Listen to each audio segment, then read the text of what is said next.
I want to first thank all of you for coming today and participating and coming for more. For those of you that are returning, for those of you that are new, we are very excited that you are taking part of this. I'm going to turn it over to Josh fairly quickly, and then we have Superintendent here. He's going to speak to us for a few minutes, and then we'll continue our meeting in just a few right after he speaks. Okay. Mr. Miles, thank you for joining us. We were going to do introductions. I know you have a conflict maybe tonight. Do you want to talk first? Do you want us to?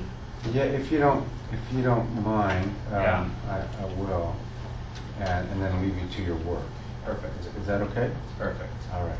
Thank you. Well, hi everybody. Thanks for being here. Thanks for volunteering to spend some time with us looking at our budget. I wanted to say a few words first because this is a little bit different than the Citizen Budget Review Committee has operated in the past. I wanted to outline what I think the work of this group should be. It is a district level administration committee, and there's lots of different pieces and lots of different groups talking about different pieces of the budget, not the least of which is our own finance department and the Future Facilities Task Force and a whole bunch of other groups. So what about this group? What is the deal? What is the mission of this group? One thing that may be little known in education circles is how a budget usually is put together. And it's not put together the right way in education in general. Okay, I don't want to diss too many of my colleagues, but I've been in enough districts working with other folks and talking to enough colleagues that I kind of get where they are. A lot of times budgets are based off of last year's budget, and the budget is done separately from the action plan. So over here you have, here's what we need to do because this is based on our needs. Here's some of the projects and initiatives we need. Separate from all that is a budget that is put together usually based on last year's budget. If you're going to get increased enrollment or higher property values, you know your revenue is going to be a little higher, so you can spend a little bit more. Or if you know that the state's going to cut you, or your property value, assessed valuation goes down, you know you have to spend a little bit less, and so forth and so on. Okay? And every once in a while, the big projects over here, which have budget implications, gets put over here, and there's some adjustment. That is the wrong way of doing budgets for schools. I don't know. I know some of you are business people, so you have your own way of doing your budgets for your business. In education, we're fond of doing the way I just described, which is the wrong way of doing business. For the last 3 years, we have built the budget in a different way. We started with our action plan. The action plan is done by the end of January, the district action plan. And then it goes to our cabinet, and those are the various departments. They look at the key, big, district action plan is big tickets, right? These are the big rocks we want to move to get to an outcome, which is raise student achievement and the other things related to Destination 2020. Then, so we get that done. This has to be aligned to the goals of Destination 2020, the long-range metrics that we put together. And I'm on the schedule, I think, for presenting that. I can't remember. Next time? Yeah, okay, next time. So these are the big things we want to get accomplished. Then the departments take a look at that, they whack at it, and then they form their own department action plans. So Wanda Paul in operations says, okay, this is what Destination 2020, here's what I need to do, my department, in order to support that. Ann Smithskill in school leadership says, this is what we need to do to support that. The technology says, this is what we need, and every department figures out what they need to do to support the big goals, as well as getting done the regular year-to-year things that we try to do. But there's never enough money to do all the things you want to do. I think that's a given. So whenever there's not enough money, you have to prioritize. And we prioritize based on our key actions. We do our key actions first, and then the other things fall off. Key actions first, so over the next 2 months, this is what's going to happen in the district behind the curtain. the department's going to put together their plan to get this done, and they will put other things in their plan to get other things done. Okay? Professional development, for example, more training, more computers, more, a lot of other stuff. We're going to add up all the money that will cost, and we're going to find that we don't have enough money. And that's okay. No harm, no foul. If I was a department person, I would try to get a few more buses in, these short buses. I would get a few more routes in. I would try to make the special ed routes faster. So I need more drivers, more routes. I would have more maintenance dollars, going into deferred maintenance. I would do those things too, right? Wouldn't we all? So nobody should be surprised at that. That's okay. And in the end of the day, we're going to have to cut. Because each department would say, I need to meet this needs and some other needs, and here's how much money I need. And we're going to say, no, we appreciate that you have all these things, but this is the bottom line. We cannot go into debt. We have to bring a zero balance. So the district will have to cut, I don't know, $20 million or $15 million, some number. And we will go through an exercise to cut based on our priorities.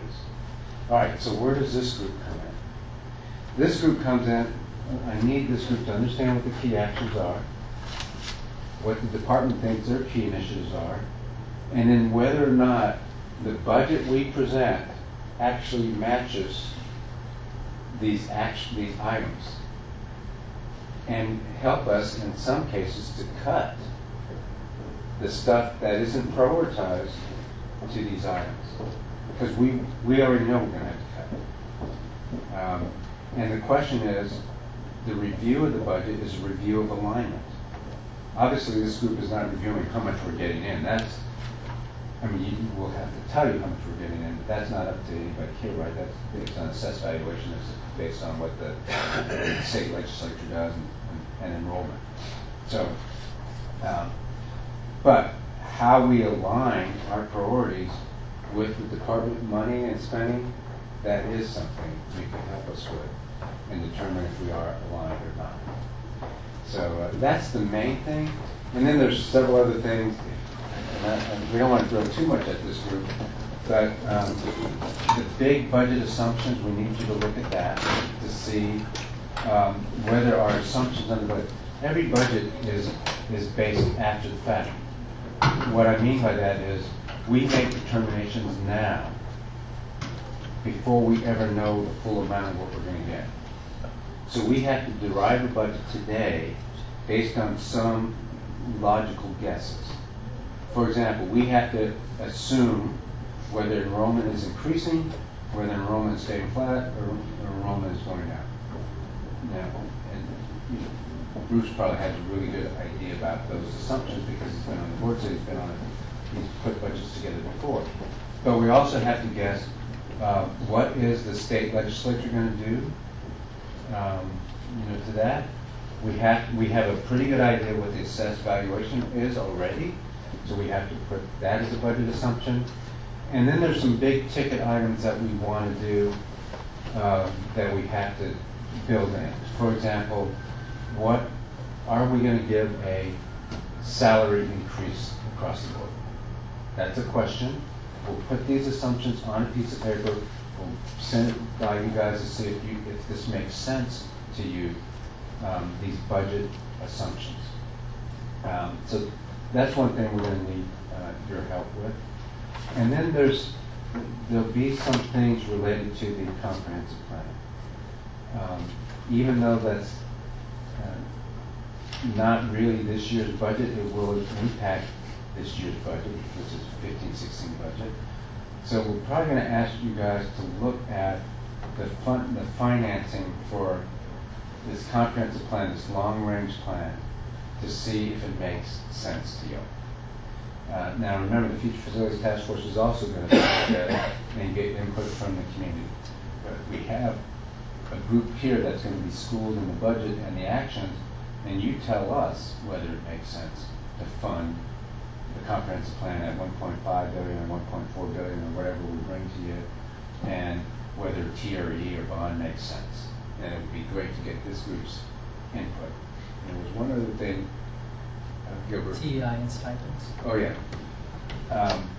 So the Teacher Excellence Initiative is a big funding piece for us, and so it would be good to get this group's input on what we're paying out in TEI, and just to look at that to see the long-range stability of it, sustainability of it, and we have a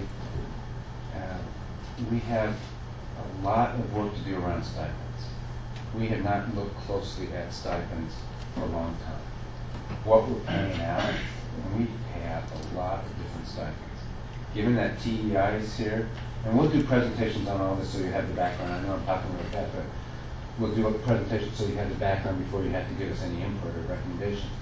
But we have a stipend task force meeting, but we would also like this group to take a look at their recommendations to see if it makes any sense. Because some stipends we should cut, and some which have been in forever, and some stipends we should keep, and others we should increase. So we're kind of overhauling that whole thing. So that's a lot to do between now and June. And so we've got to give you the background information and then really give you time to process it, but also debate it, fight over it, arm wrestle, and then bring back some recommendations on what we should do. So that's a lot. But that's the gist of what I hope this group will do for us, be another set of eyes and another group of thinkers who can look at our action planning and our budget process. Okay? Questions for me? Josh, is there something I left out? I think that was everything. Gilbert will be here to help from our end, but he's just going to help guide the agenda with Josh to make sure we cover those things that just in case we forget. I will not be here at these meetings unless invited, probably to present the action plan that we talked about, and any other time you need me, I'll try to. Any questions for me about anything related to finance or budget, or anything else? Fine too. While you have me here, I've got another 5-10 minutes. Well, I'm looking forward to hearing your action plan. This is a good way to approach the budgeting process. Having kind of mucked around and knee deep in it for 4 years, this is an excellent way to proceed. So it gives the people here that don't have the budget experience some background, and then we can help dive in and see where we can both save the money from district and advance the goals of the 2020 plan. Good. Yeah, thank you. The shorthand way I say that is the alignment is you have to put your money where your actions are, and where your mouth is, right? So we say we're going to do these things, well, not really going to do those things if you don't have any money to back it up. So that alignment is good. And yeah, Michael has a lot of experience. Bruce has a lot of experience, and maybe some of you have some real experience with this. But it'll be helpful for everybody to hear this, because not everybody's as steep in the process. Other thoughts? You're going to do the action plan next time? I think so. Next time? If it's your schedule, I think we might have a conflict. But Okay, if I don't Because do it it, was on the somebody. agenda. Well, Okay. yeah, I think this group needs to hear the action plan pretty quickly. So, yeah, pretty quickly.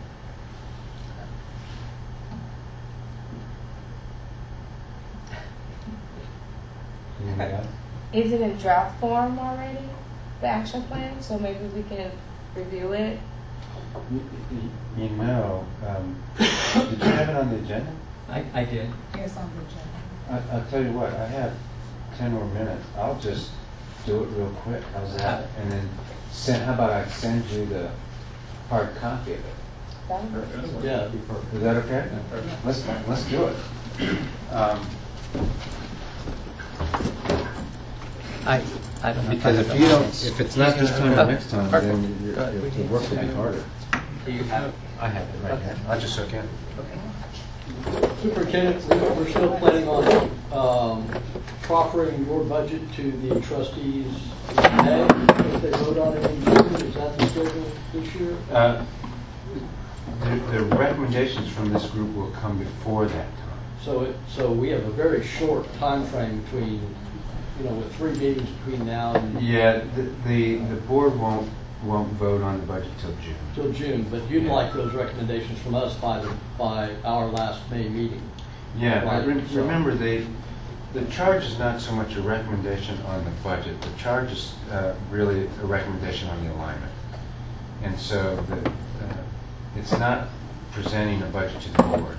It's presenting to me and staff recommendations on how we change the budget to make sure we're aligned.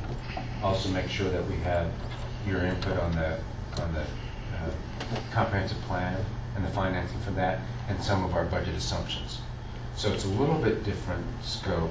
So I'm not as worried about meeting the June deadline, because I think the input can come even today on some of that alignment. But really, it's going to take a couple of months before it. And I think that's what you're expressing. It's going to take a couple of months just to get into the numbers. Well, working with Superintendent Hinojosa and Alan King, we were pleased to see as the monthly meetings went on that some of our suggestions were actually being acted upon, as time went on. They didn't, they thought they were good enough to just move forward. And not to say we'll come up with any fabulous ideas, but hopefully that will be the kind of input we will have with your staff, that if something makes some sense, then the implementation will be sooner rather than later. So. I thank you for the comment, and the answer is yes. When this group has good ideas or things that we need to really consider, we'll take them to heart. I've done that with the TEI and other things that we've been doing, and the purpose of this group is to give us good input on some of these things. So I'm sure we're going to get some good thoughts from this group that we can incorporate. I'm going to drag this real quick. Action plan.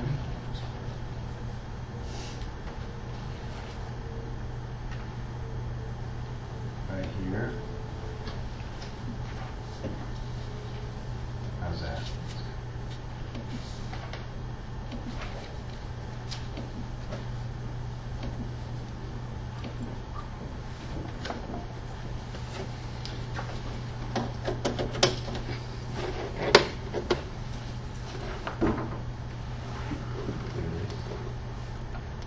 Do you have a mouse? You want me to use mine? I've got mine. Here, I'll use mine.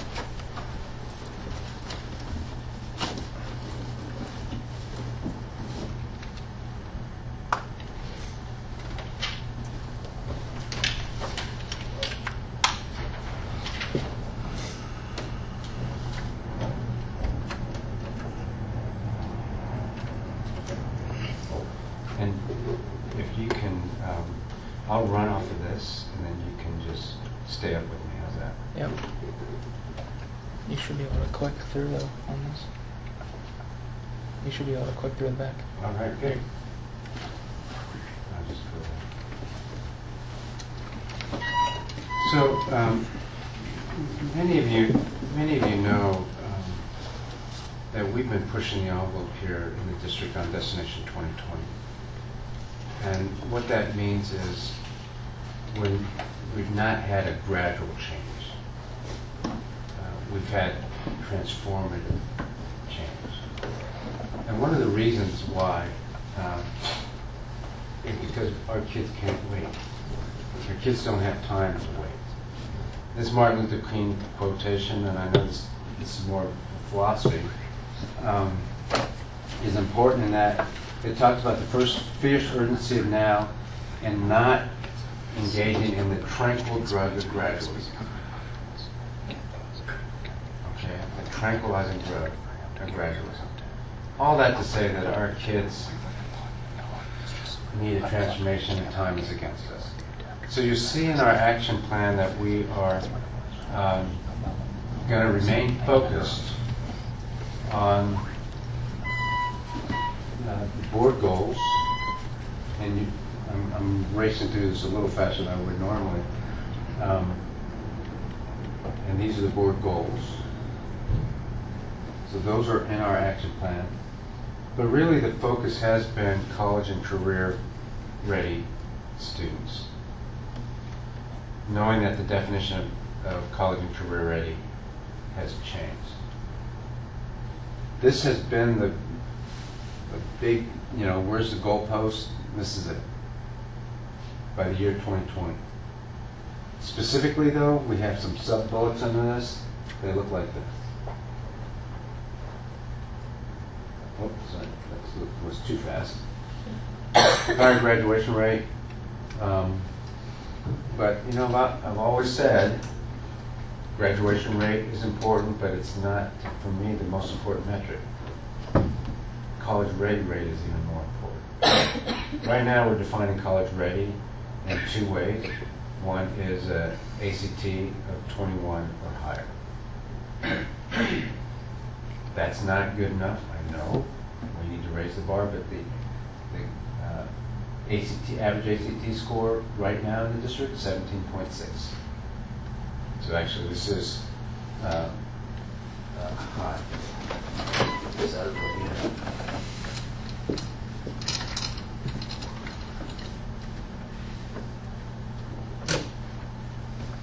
And then this is the other half of the specific. Career ready job. One statistic you may not know is that we increase the percentage of students, or the number of students who have an industry approved certification when they graduate in their hand. It grew from about 250 3 years ago to 1,250 last year. So that was a huge increase, and we want to continue that. All right, so in our action plan, a lot of it is about staying the course. I hope many of you will agree that we don't need to do a whole bunch of new things, since we've been doing a lot of change as it is. Still, you're going to see here, there's some big ticket items that we need to think about as we move forward. So Destination 2020 actually has 4 parts to it, and these 4 parts remain. Investing in people. We're going to continue TEI, so you'll see a budget item. You should see a budget item related to that.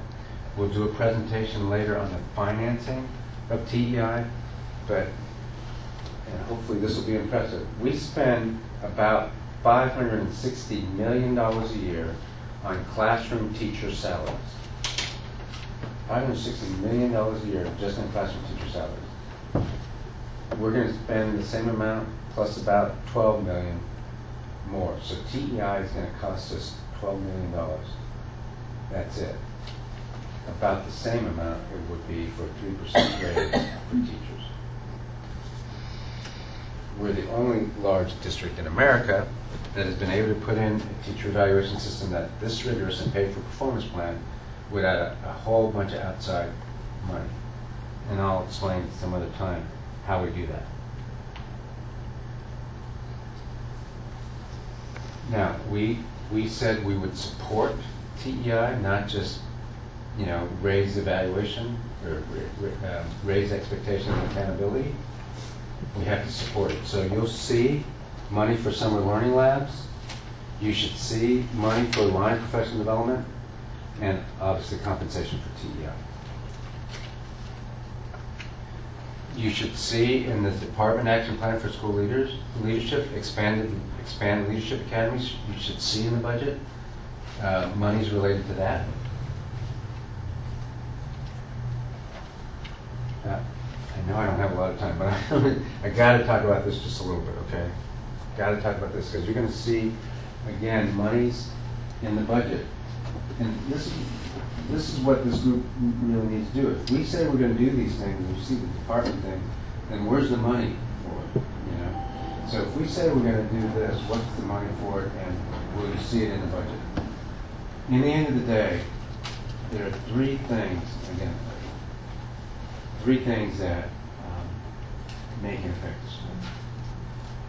We can do all kinds of other things, guys. But these three things, if you don't have these three things, you don't have much. And you will see that our action plans in the past and in the future are related to these three things mostly. What are these three things? Number one, an effective teacher in front of every kid. Easier said than done. 10,400 effective teachers competing with all the other districts in North Texas and in this state to get our share of effective teachers. Effective teachers. Number two, effective leadership team. Principal, APs, effective leadership team. And number three, actually it doesn't cost that much money, but it's probably as important as the other two, and that is high expectations.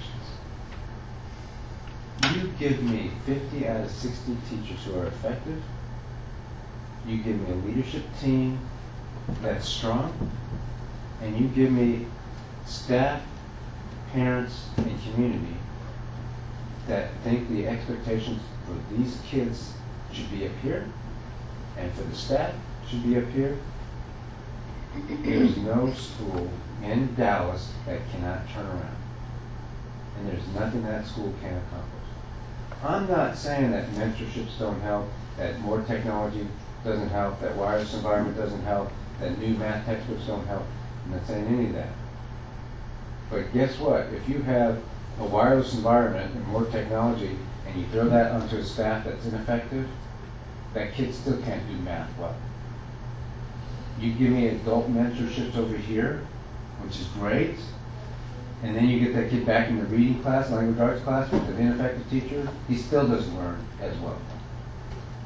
You give me cultural sensitivity training for the staff 2 hours a week, or 2 hours a month, to a staff that's ineffective in their teaching, they will be more culturally sensitive, and still the kid won't learn math. And so forth and so on. So these three things are important. So what does that have to do with this? I did a quick. Oh, I can't do it because you're not hooked up to me. Did a quick analysis of where our distinguished eligible teachers are. At the end of the summer, we're going to know where our 10,000 teachers, what their evaluation is, and the evaluation is differentiated. In PDOS, it was not. If you asked them the PDOS is the old evaluation system. If you asked me, Mr. Miles, where are the effective teachers? Well, I'll say, well, one place we could look is the PDOS, their evaluation. Well, 97% of all the teachers were effective or higher on the PDOS. So does that help me with where the effective teachers are? The answer is no, it doesn't really help. Our evaluation system is going to have exemplary, proficient 3, proficient 2, proficient 1, progressing 2, progressing 1, and SAT, differentiated. And we'll know where the effective teachers are. In the meantime, the only thing I actually know for sure is where our distinguished eligible teachers are. Back in December, the principals and APs identified 1,470 teachers who are eligible for distinguished review. They're not distinguished yet because they have to go through this process. And most of them will become distinguished, but not all of them. So I asked Garrett to find out where are all these distinguished eligible teachers. So we got all the names from HR, got all the scores from school leadership, and we mapped it out. So guess what? We looked at the IR schools. IR stands for Improvement Required. Those are the lowest performing schools. Those are the ones that did not mistake Canada. This is that group. Over here are the magnet schools. And in the middle are the schools that are neither IR nor magnet. So here's the data. Out of all the teachers in the IR school, 7.9% were identified as distinguished eligible. So out of a staff of 50, 4. Okay? In this group, 15.5%. So out of staff of 50, 8. In this group, 28%. So in a staff of 50, somewhere around 12. Okay? So that's how it shakes out. Now this is not proficiency teachers, they're distinguished teachers. Twice as many in these schools, 3 times as many in the, over 3 times as many in the magnet schools.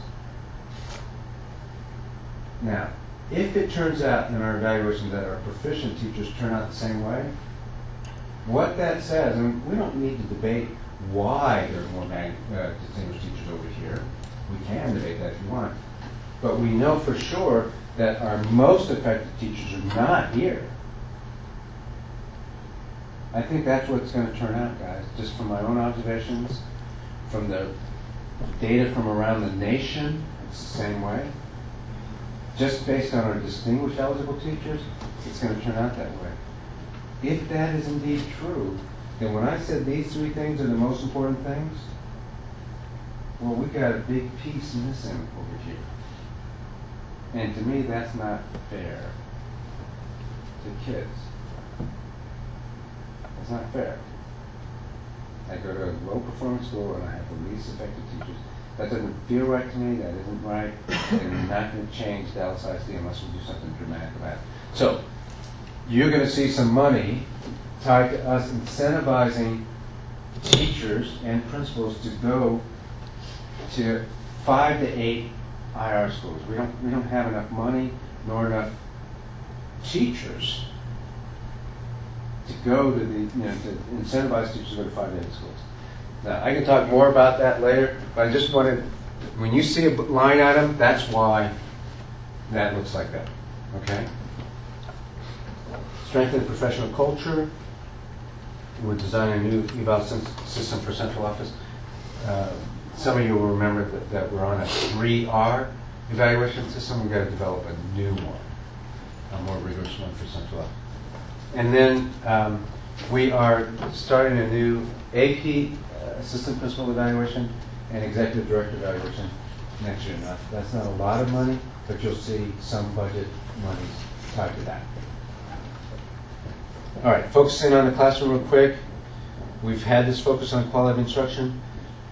You'll know that part of our big plan, besides high quality teacher and high quality principal, is to do more school choice in early childhood. You'll see this in a minute. This is part of school choice, personalized learning schools.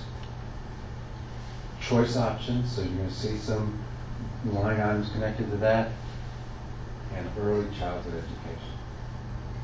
Now, you'll get a briefing on the comprehensive plan, which is monies for programs and facilities around early childhood, school choice, and all that. But just know that even if the district doesn't get any additional dollars from the public to do school choice and early childhood, we would have to expand the amount of money we spend on it. You're going to see that in the budget. If you don't see it, then you need to screen about it. Okay? And if this group doesn't think we should, you need to let us know that too. All right, strengthening systems. This is the stuff that's not sexy, but it's really important anyway. One of the big things around our system is we want to reduce the long-term subs. So one of the things you saw last year, we went through that this year, we have 165 guest teachers. What that is, those people are teachers who are hired. They're retired teachers, or they have a certificate, but they are not assigned any class. They are assigned to a school. And what they do is they're the first substitute teacher for that day. And that way they get to know the kids, they get to know the school, there's somebody reliable, their job is to come every day, and there were 165. We're trying to expand that to 250 because we're trying to get rid of the number of long-term subs. So we don't consider, if a guest teacher's there, they're certified, they have a certificate to teach, and they've been in your school all the time, and then that teacher goes on maternity leave, that's a better substitute, if you will, this person who's in your school. And then project management office we're still doing. I'm closing in on that here. and I'm way late, but that's okay. Continue to expand volunteer programs. Early childhood, you'll see us, we're starting to change the definition of what early childhood means for education. When we talk about early childhood in Dallas now, we're talking about 0 to 3 space, 3 and 4 preschool, K1 and 2. So you'll see in our budgeting process more money in each of these areas. Why K1 and 2? Because we don't have the specialization in K1 and 2 teachers that we need. Those of you who've been in education know that elementary teachers get this elementary certification, and the certification allows them to teach 6th grade or 1st graders. And it's kind of 2 different skill sets. Yes. You know? Tremendous. And so we have been remiss, and we've not been giving them the training, really the K1 and 2 teachers, the training they need, or hiring people with that skill set as often. So I can talk more about that some other time. Hippie is this art attempt to get help students who are 3-year-olds and 2-year-olds, so that we help parents become better readers, better assist to their child academically before they get to school. So we can talk more about that, but that's what's in our action plan. I-2020, most of you have heard about. It was our attempt to put additional resources into Lincoln, Kingston, Madison, Peter Pan's this year, South Oak Cliff. And that's been working.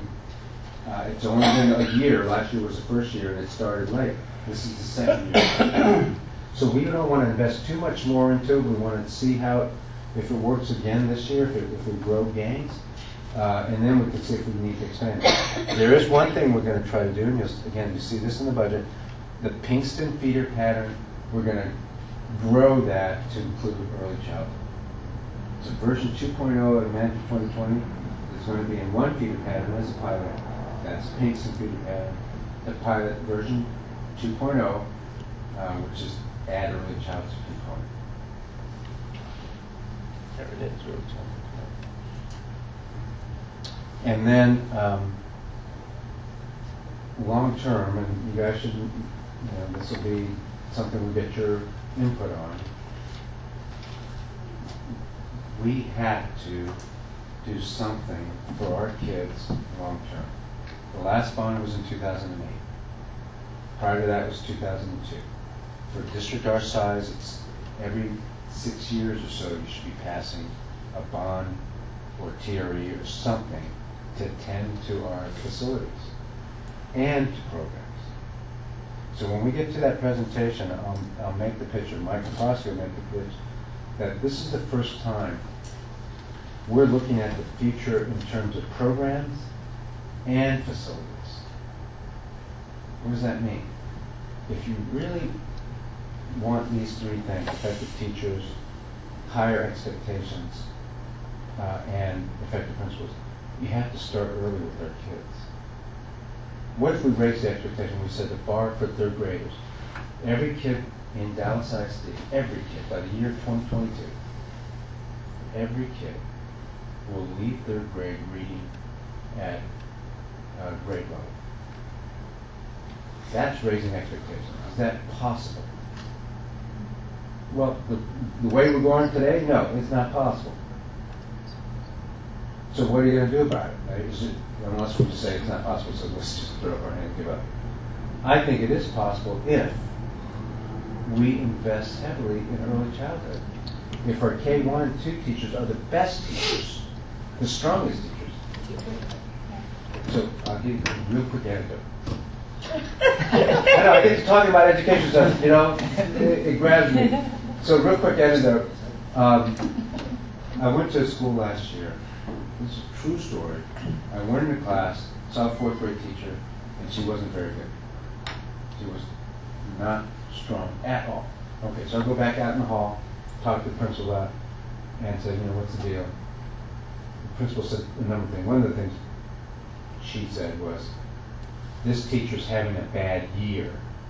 Not a bad day, not a bad month, a bad year.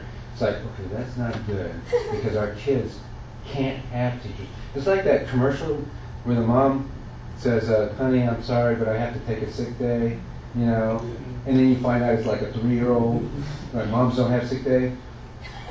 Teachers don't have bad years, okay, but okay, fine. So I said, well, what are you going to do about it? And this was the answer. Mr. Miles, not to worry. We're going to move her to 2nd grade next year.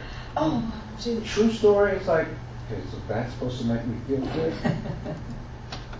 Which 2nd graders are you going to subject this person to? You know? Or which kids are going to be subjected to this teacher? But those of you who've been in education know that sometimes in our profession, principals do that. Why? Why do they do that? Because they don't have the guts to let them go. That's one. And then also to move them out of the Situation. testing grade. It's a testing situation. Right. There you go. But it's still formative. It's not a testing grade. It's not a So- testing grade. So it's a That's crazy, grade. That's it's the a safe short-term strategy, long-term disaster. Yeah. But that's what we've been doing. So what do we need to do if we want every kid reading by the time they're 3rd? We got to do something totally different, guys. We got to invest heavily in early childhood. That means K1 and 2 for a start, yes. That means preschool. We don't have enough buildings, right? We don't have enough space. Kids, the demographics have shifted, and now we don't have the buildings where the kids are. So preschool and 0 to 3 space. So this TRE, facilities and programs, that's what we're trying to do down the road. So that's the plan. Key challenges real quick, and we will send you the document, okay, so that, because there's a lot more detail in that. So can you make sure they get that? Both the action plan document and the comprehensive plan document, both of them, so that you'll have it. Because a lot more details in those documents. Fun bedtime reading. So let me just finish with this slide, which is some of our key challenges. We're going to have transformation.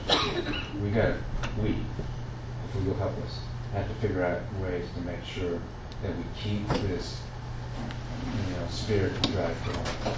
It's tough work. People are getting tired. Shelley, you getting tired? Yeah, no. Right? Shelley's one of those teachers or principals who last year at the job fair, I was really angry. Tell them the story later, okay? Except Shelley's group she brought 6 or 7 people on her team. They all had t-shirts on. They only had to hire 3 people. It was in March, and they were out hustling, grabbing all these teachers to interview. And it was a sight to behold. Anyway, she had more energy than most people. The rest of us are getting tired, and so we got to keep transformation going, but there's a little fatigue setting in. We got to deal with that. Communicating this, I raced through what we're talking about, and hopefully I didn't confuse you too much, but we got to communicate what we're doing, what we're trying to do, and then on top of that we have to talk about the comprehensive plan. So there's a lot, of discussion that has to happen before people even get what we're trying to do. Long-term substitutes is an issue. Effective teachers. You got to have effective teachers in front of every kid, and right now we have too many long-term subs. So that's a challenge if we're going to have effective teachers. There's also not enough effective teachers to go around, but our job then is to grow them and also recruit better. So we're going to do that, but in the meantime, while we're trying to get these effective teachers in, having long-term subs. Now, we can't get rid of all long-term subs. People are people. They get sick sometimes. They have babies, go figure. So they're gone from work for a period of time. So there's no way to get rid of all long-term subs. But we have way too many, and we're not going to get done what we need to get done unless we get that done.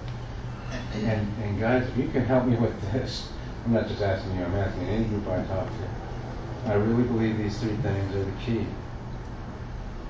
you point out a difference of a school. It doesn't have to be a magnet school. Just point out any good school you know. Any good school you know. They have a great leadership team. They have a staff that is highly qualified, getting the job done instructionally. But they have high expectations. They're not satisfied with this. They have expectations for what they want their kids to do, and they expect a lot of the school. Parents expect a lot of the school. Staff expect a lot of their colleagues. Principals expect a lot of their staff and their kids. And I don't know if you agree with George Bush or not, but one thing he got right that I believe in is this notion of soft bigotry of low expectations. I think you can't say it better than that. So that's a challenge for us. I'm sorry, but that's been my biggest challenge since I got here, is trying to get the whole community in certain schools to say, we can be here. Our kids can get here. Why are we satisfied with the 17.6 ACT? I'm not. I'm not going to be satisfied with 21. Yeah, we set that goal, but 21 is nothing to be, breaking out champagne over. I mean, since we're at 17.6, I will break out champagne. But after that, we're going to set us another goal of 24, right? And then, then we'll break out champagne when we get to that. So, and that's just one example. I think you know what I'm talking about. All right, so that was my 10-minute presentation on the 15-16 action plan. Please make sure that they get these documents sooner rather than later, so that you can read it and then start your work.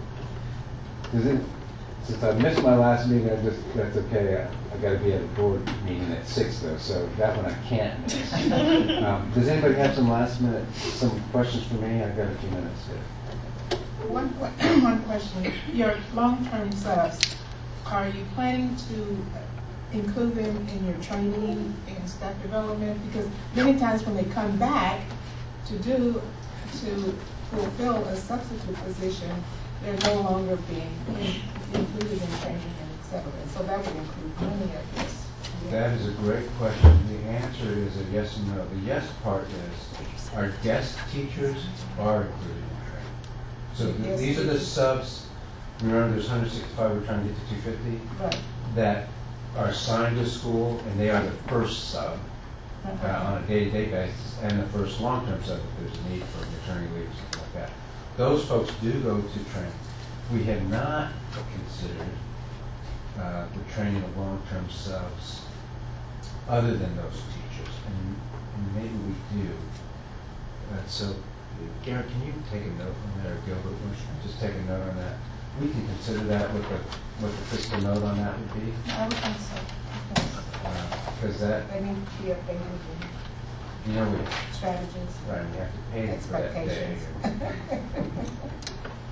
Yeah, but you do have to pay them, to go through the training. That's right, that's right. So there's a fiscal note to that, but it's a good other thoughts. I have to take this opportunity on encouraging teachers to come to your more challenged schools. I'm going to say this to the commission later, but I think the best way you can encourage good teachers is to offer them a better teaching experience, not necessarily straight up more cash. If you say to them, in the high school instance, you're going to teach 5 classes instead of 6. If you can say to them, we're going to give you extra time for this, we're going to give you smaller classes, that's going to cause your DTR teachers to be excited about the opportunity to get out.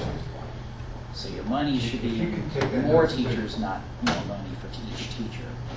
So Peter, you're on the right track, and maybe next time, if I'm available, let me present on just that aspect, because I just got through briefing the APs on it. Tomorrow at the principals meeting, I'll be briefing the principals on this.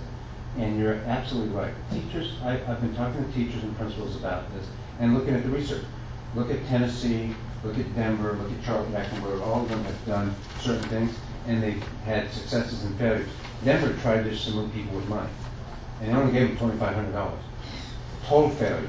Charlie Mecklenburg started to do it with more money, and had to learn quickly that it wasn't the money that people might move for $10,000, but they won't stay. And here's why. It's one of the things what you just said, but it's also, I don't want to move if I'm only one of 4 people moving to an ineffective school. You know, I want to move with groups of people. I also want my evaluation not to be effective because I'm taking a risk. I don't want to be fired or reconstituted out, you know, because and I took a risk to come to you guys, and so forth and so on. So you're absolutely right. Oh, they don't want to work for somebody who's not a strong leader. You know, teachers don't want to work. I'm a distinguished teacher, I want to go here, but I don't want to work there if the whole culture is wrong, the leadership is wrong. So it's what you're saying is there's all these non-monetary things that we have to do. So our draft plan already takes some of that into account. So I'd like to brief you guys on that at some point, okay? Is there a way you can give us, I work with the San Jose Community Outreach nonprofit, is there a way that you could develop a list of things that we could do as a community that you can't do, or services we can provide? Like we're trying to get some services in a building, for instance, the homework hotline. I mean, some things that DISD does not provide that we could help provide or offer. Yes. In the evenings for parent training, that type of teacher incentives, things like that. Yes, there is. Thank you. That's there's lots of things. We focus on the main things, and remember, I said all these other things can help if you have effective staff, and they're less helpful. That doesn't mean we don't need them, right? So if you have an effective staff, mentorships would help. Making sure there's a homework hotline is help. Working with the parents to make sure there's a place at the home where a kid can study relatively free of distraction. I don't know, get rid of all distraction. Those kind of things.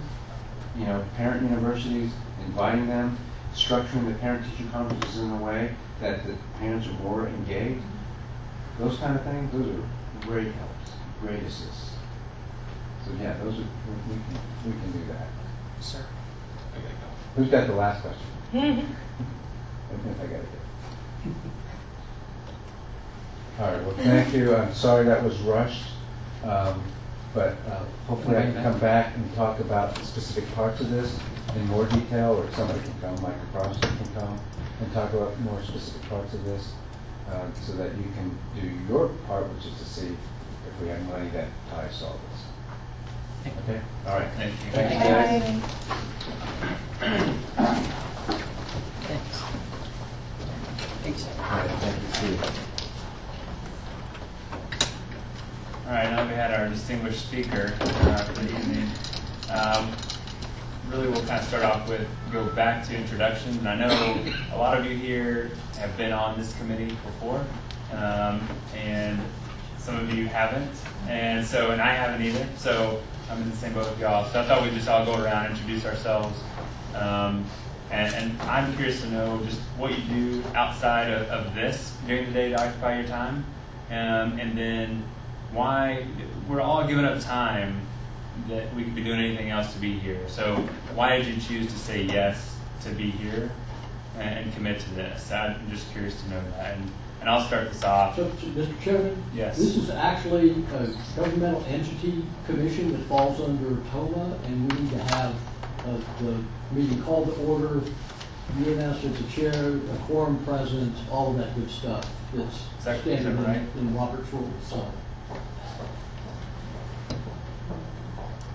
Since it's a superintendent's committee, I'll check on that. Okay. It's actually a trustees committee. So, My understanding is it's a superintendent's committee, Right. and that this is going to be more casual than that. We're not Robert's rules. That's not what we're following. If that's not right, then I'll need to. Robert's rules is not necessary, but this is a commission that's been appointed by 9 trustees who have appointed 9 commissioners and 9 alternates, and the superintendent has selected you as the chair. Correct. So this may be in the superintendent's mind, a committee formed by the superintendent for the superintendent, but we are commissioned by the individual trustees, not by the superintendent. There are certain people in here that have been picked by individual trustees, and I don't want to argue about this, but we can figure that out. And Okay. I don't know that we need to. I'll defer to you, Gilbert. Do we need to call an order to this? Or? I would say just let's proceed with the meeting. Okay. I'll get the details. Again, my understanding is, and my directive has been that it's the superintendent's committee, and so that in that respect, we checked on some of the items, and I didn't think we were to follow, but I'll go back and double check on that. But I think as we said this meeting, as we started it, we just proceed with it. Okay. And move along. That's what we'll do. And I'll start with, my name is obviously Josh Womack. The reason I'm here, and I'm choosing to be here, I've got 2 small kids and selfishly got interested in DISD once we had our first kid. And so started doing a lot of things to get involved with just learning about the district and what it means to send your kids to the district. And frankly, a lot of our friends move outside of the district just when they have kids because they don't want to be a part of this, and we didn't want to be part of that group. So that's the only reason I'm here, and it's really to learn and hope to facilitate some productive output for all of us. So that's me. If you want to start over here and just kind of go around. Arzoniga, principal at Severs Elementary, and then Oakland, Southwest Oakland. The committee just, I guess, because, we're, principals are where, where we meet the road, and really put that input on, how we can, best use the money for our students, ensure they achieve. And pretty much, my name is Brian DeVoe, principal at Roosevelt High School, and I received an email saying I was going to represent Division 2, but then I also took it as an opportunity to learn how the district formulates its budget so that I can actually impact my own budget on my own campus and spend it, with prudence. So my name is Michael McNaughton, and I'm chair of an education PAC called Dallas Friends of Public Education. We've been around for 7 years. 4 years ago in early March, Trustee Parrott, myself, Jim Kipp, and Lou Blackburn cornered Superintendent Hinojosa in the small boardroom and said because we were suffering an $87 million deficit and the state was about to levy a proposed $150 million cuts on the district, that we would like to put together a commission that was formed by the trustees to help the district move forward in its budget presentation to the trustees. We were commissioned then, as now, by our individual trustees to find any kind of waste and excess that might exist in the district, to make ongoing operational or personnel or accounting recommendations to the CFO and the superintendent, and to foster a system of financial transparency whereby the citizens can easily find and view the interfinancial workings of the district with ease. A lot of this came about. The district put together a website that we could go find the checkbook registers and a number of other forward moves, including the first sort of consistent chart of accounts over the last 3 years, so that we can look at the organizations year over year. So we created a document as we went through the process and presented that to the trustees, and we have no power to do anything here at this commission, right, except make recommendations. But the idea is to work closely with the administration, with the budget analyst and the superintendent, and with our trustees to come up with recommendations that make some sense to move the district forward. One of the things that our original chairs did for us, and those chairs were Phil Montgomery of Uplift, and then the next year Tom Williams of Uplift.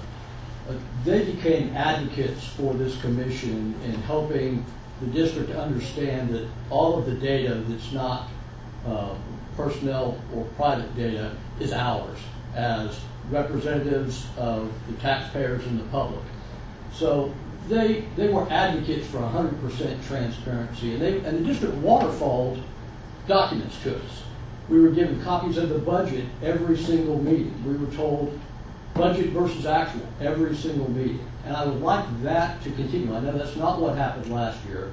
I wasn't a member of this commission last year.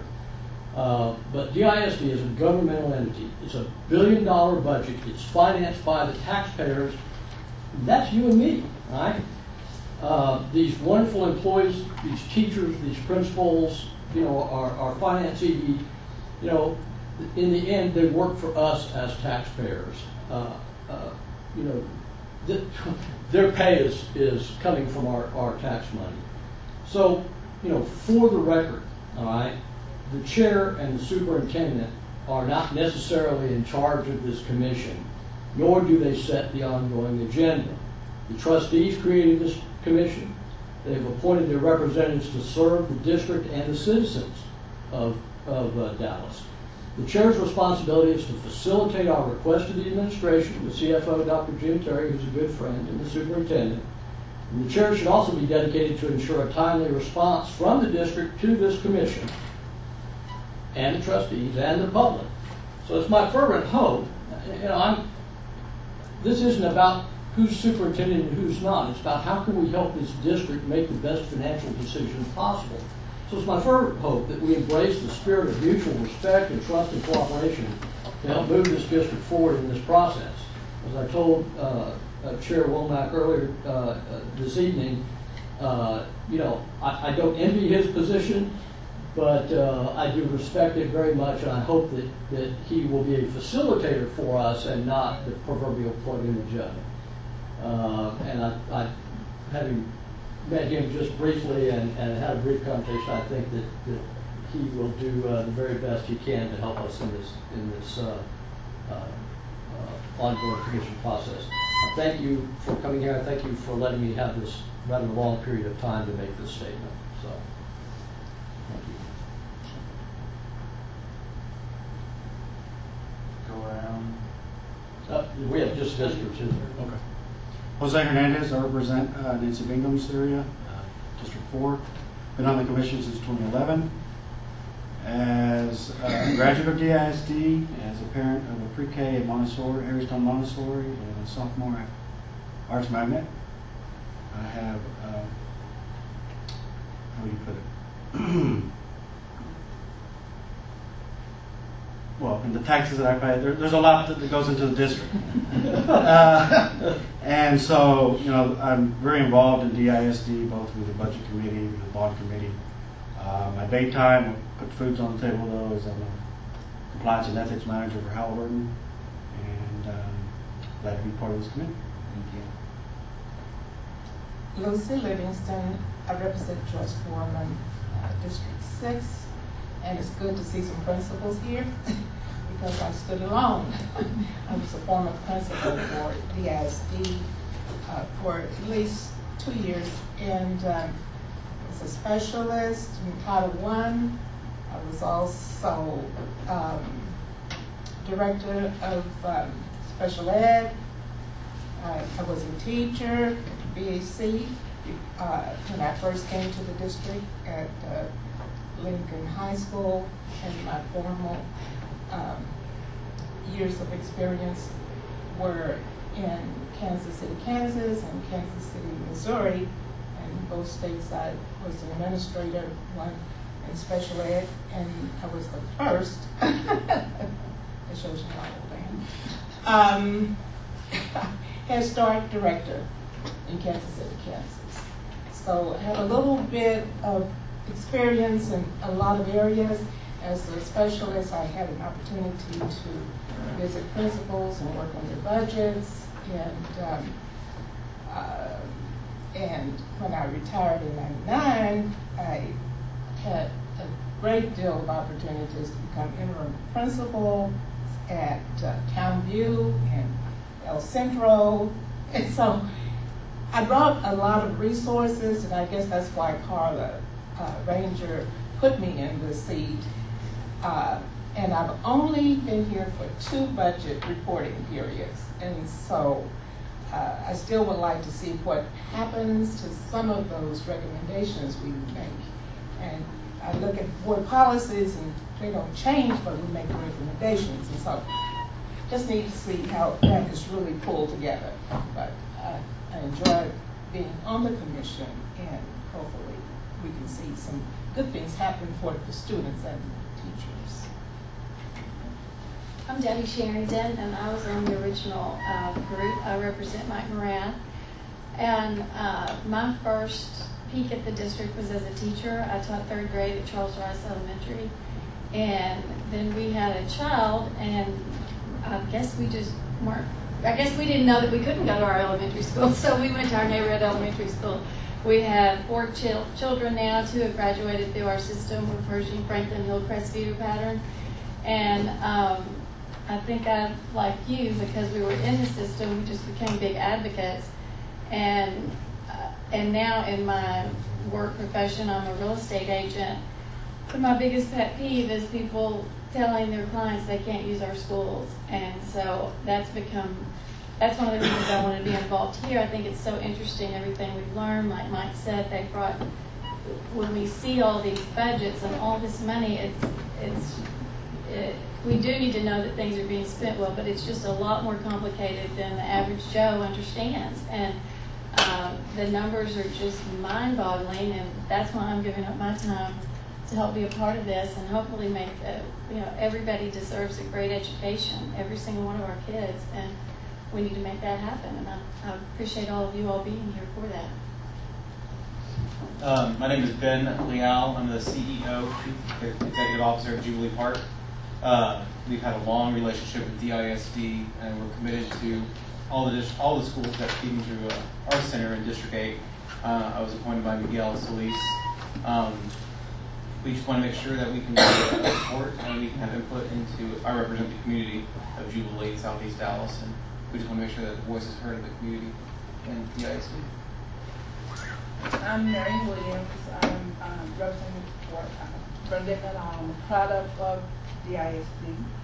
I graduated from Adamson High School. You know, that was a long time ago, probably, I think it was like 7 African American people of us that graduated from Adamson. I'm a retired teacher. I'm 36 years at DISD. Started out at John Ireland, and I retired from William Brown Miller as active coordinator. I've worked down here at the Ag Building and Science Department, worked for one of the area superintendents. So I've been, all over, and I have a vested interest in my kids.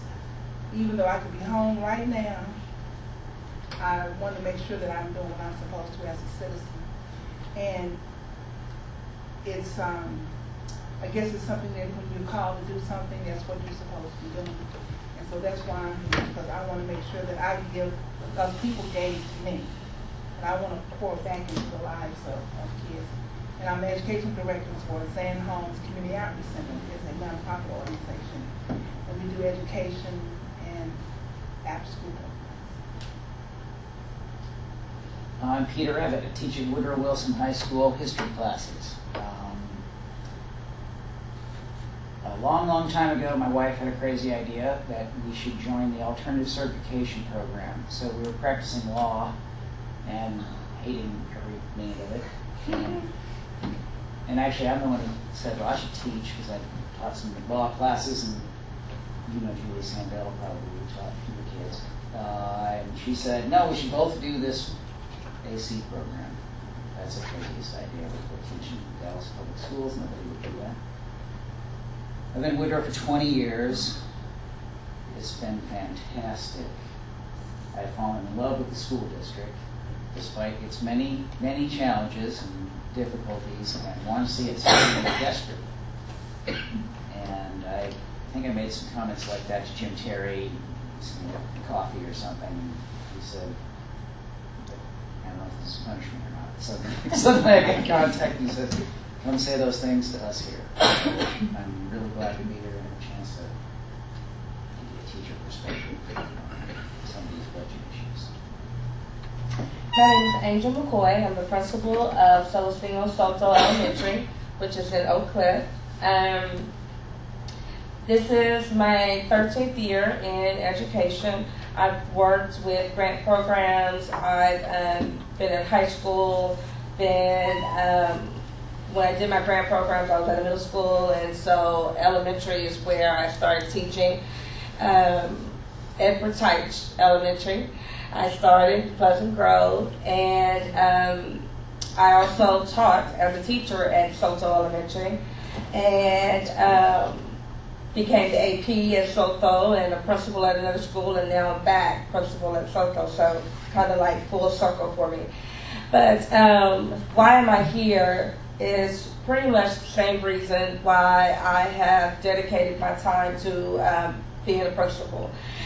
It's not an easy job at all. I have a 15-year-old and a 7-year-old that I could be at home with, but thankfully my husband is an educator, so he understands. But we both, not just my husband and I, but my kids, they see the passion that education brings. And it is my goal that all of our kids are successful in Dallas ISD.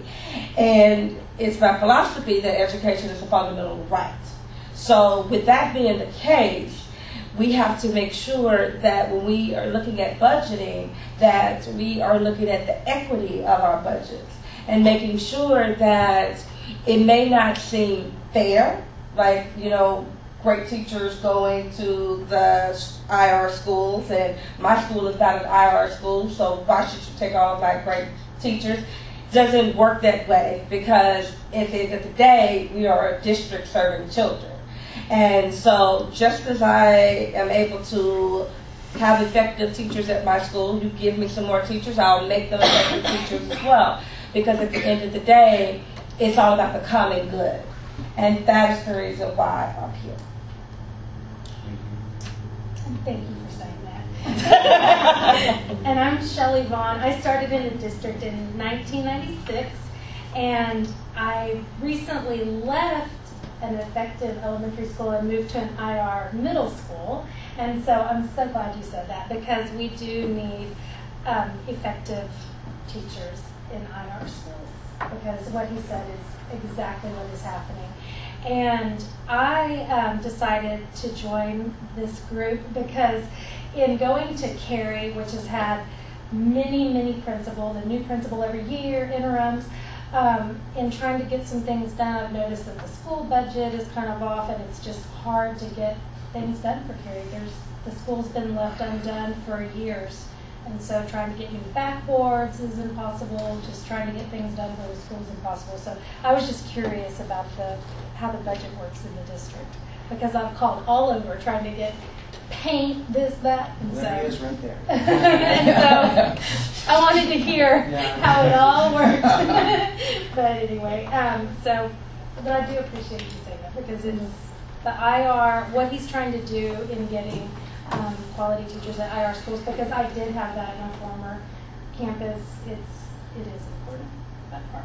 I had to put that plug in. And he did, and at that job fair, he brought us cookies, because we were all excited and out there hustling. He went to the store and brought cookies back to us. That was nice. I'm here for the cookies. Okay. I'm Mark Walker. I support budget services. I work in budget. I'm glad we're by each other. Mark is one of our senior analysts in the budget services department. We have a skeleton crew today. That's him. He's the only one here today.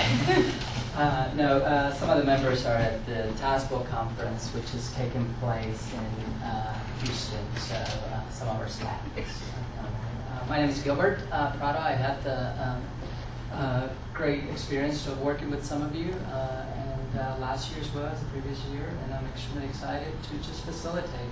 That's my role. As you heard the superintendent, we will have the experts come and talk to you about the topics that we're going to discuss. I'm not the expert in any form or fashion in some of those topics. I do know the ins and outs of some items. I work directly with the finance piece of it. certainly can answer those questions. And I have hopefully provided the committee with, in the previous years, with the items that we discussed and the items and answers that you have asked for. So with that said, I've been here 20 years. This is what I love to do. I didn't have to do this, and I chose to do this. So here I am.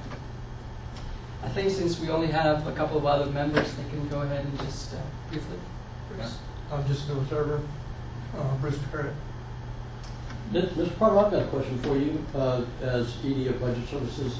Are you an accountant or CPA or no financial background at all? Finance for 20 years. Okay, so all in the district. All inside the district, yes, school district finance. Okay, cool. Yes, thank you. And so with that, Gilbert, do you want to talk about the budget process? Absolutely. I think it would be important to kind of explain where we're at. Jim Terry, unfortunately, was not able to come today. He sends his regards. I would think that I would give you a very overview of where we're at in terms of the budgeting process. Is that something that you would want to see? Okay. Sure. Mark, do you mind talking? I'll bring my keys.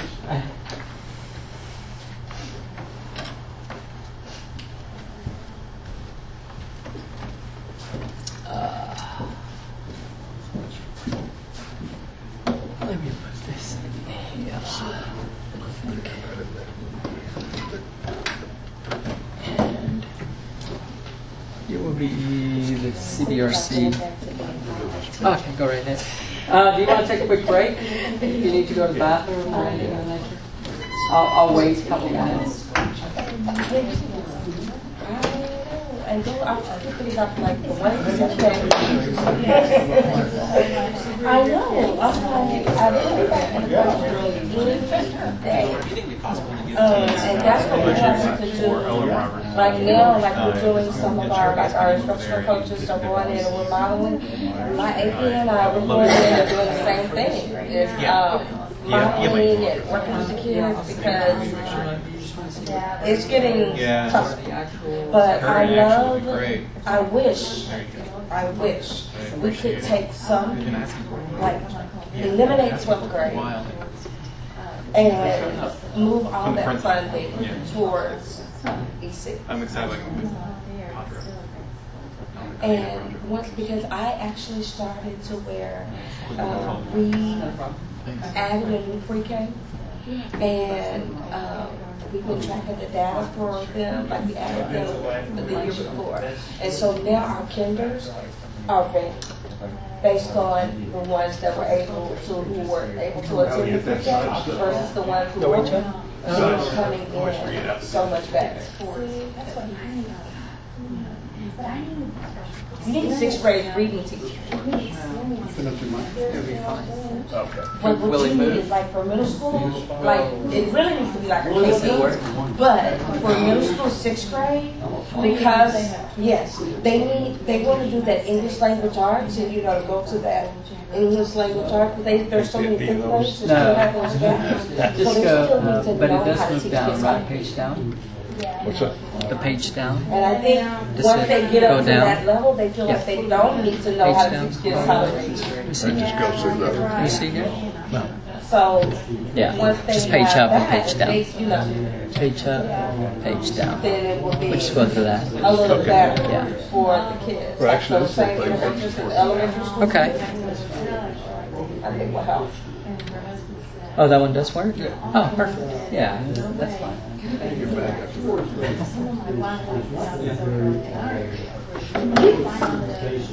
I just asked a lot of the children.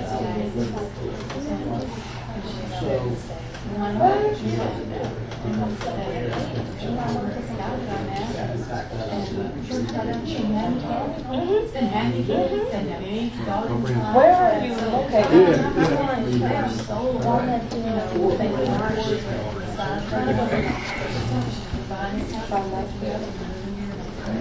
Is there a mega church on that? Oh, well, well, Because those have a lot of outreach. They return. But they have spots. So what happened to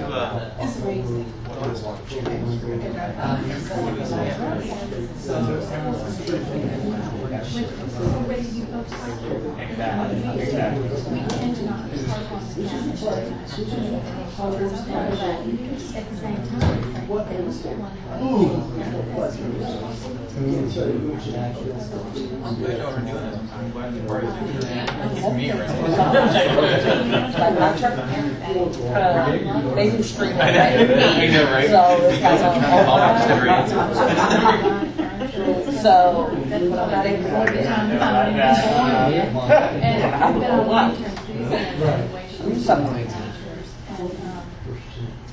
You know, and she wasn't the good solution, but we like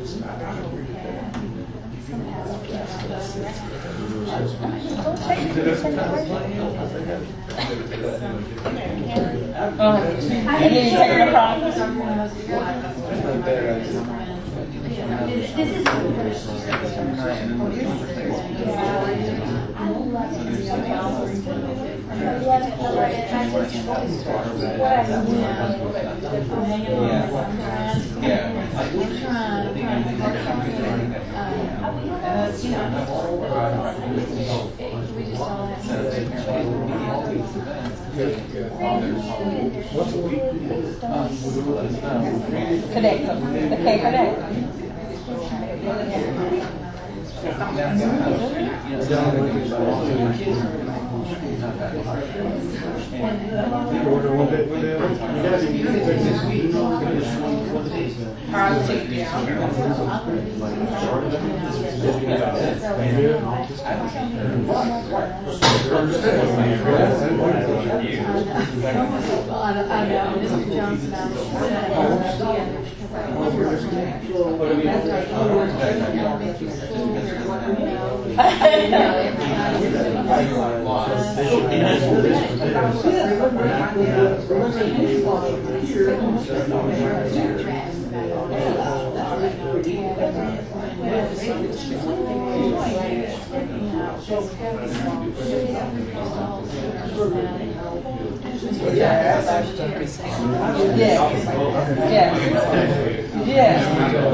Yeah.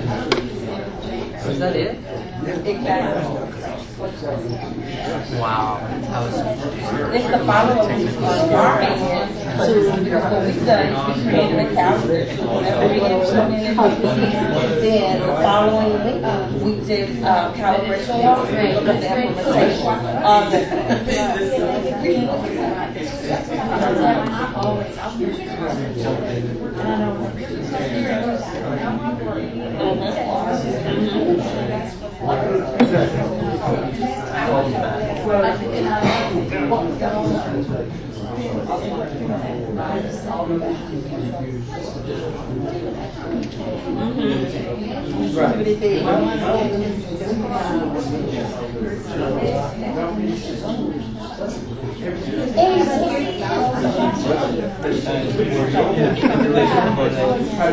So, does this work? Oh, that's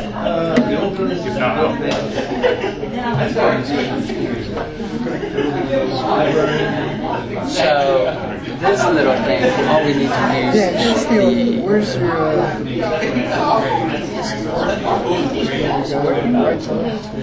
Oh, okay. Once you done hit escape, you can go right back. Since it's a actual button, so just go right should be good. Next time I'll bring you in. I'll be here, Antonio.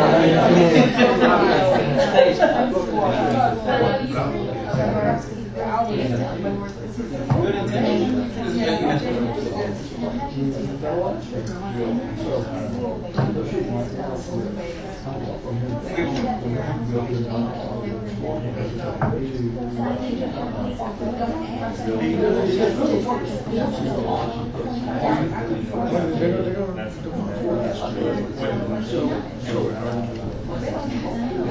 Oh, yeah. All right. Yeah. Okay, y'all want to get started? Gilbert, I'll let you do your thing. All right. So, this will only take about 10-15 minutes, and I'll answer some questions as we move forward, and then we can continue the meeting. So I modified this presentation slightly.